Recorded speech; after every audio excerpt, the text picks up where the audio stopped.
வணக்கம். Welcome to Tiruchendur. வாங்க திருச்செந்தூர் கோவிலின் தரிசன நிலவரம் என்னவென்று பார்க்கலாம். இது சனிக்கிழமை. மக்களே, திருச்செந்தூரில் பக்தர்களின் கூட்டம் அலை கட்டல திரண்டிருக்கின்றன. மக்களே, நான் வீடியோ எடுக்க சொல்ல டைம் வந்து 10 மணிலேருந்து 10:30 இருக்கும்.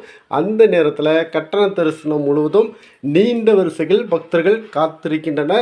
அதனால் கூட்டம் ஸ்தம்பித்தது. அதுபோல் பொது தரிசனத்திலும் பக்தர்கள் கூட்டம் அதிகமாக குவிந்திருக்கின்றன. அந்த காரணத்தினால் இன்று முருகப்பெருமானை காத்திருந்தால் தரிசனம் செய்ய முடியும். குறைந்தது 6 மணி நேரம் ஆகலாம். நம்ம வீடியோ பார்த்தவங்க எத்தனை மணி நேரம் காத்திருந்து தரிசனம் செய்தோம் என்று கமெண்ட் பண்ணுங்கள். மக்களே, இந்த 30 மண்டல பூஜைகளில் எப்படியாவது முருகப்பெருமானை பார்த்துவிட வேண்டும் என்று பக்தர்கள் அதிகமாக வருகை தந்து கொண்டிருக்கின்றனர். இதனால் மக்களே, திருச்செந்தூரில் பக்தர்கள் கூட்டம் அதிகரித்து கொண்டே இருப்பதால் நீண்ட நேரம் காத்திருந்து தரிசனம் செய்ய வேண்டும் என்ற சூழ்நிலை ஏற்பட்டுள்ளது. மேலும் மக்களே, திருச்செந்தூர் கோவில் தகவலை தெரிந்து கொள்ள சப்ஸ்கிரைப் பண்ணுங்கள். திருச்செந்தூரிலிருந்து மணிராஜ். நன்றி, வணக்கம்.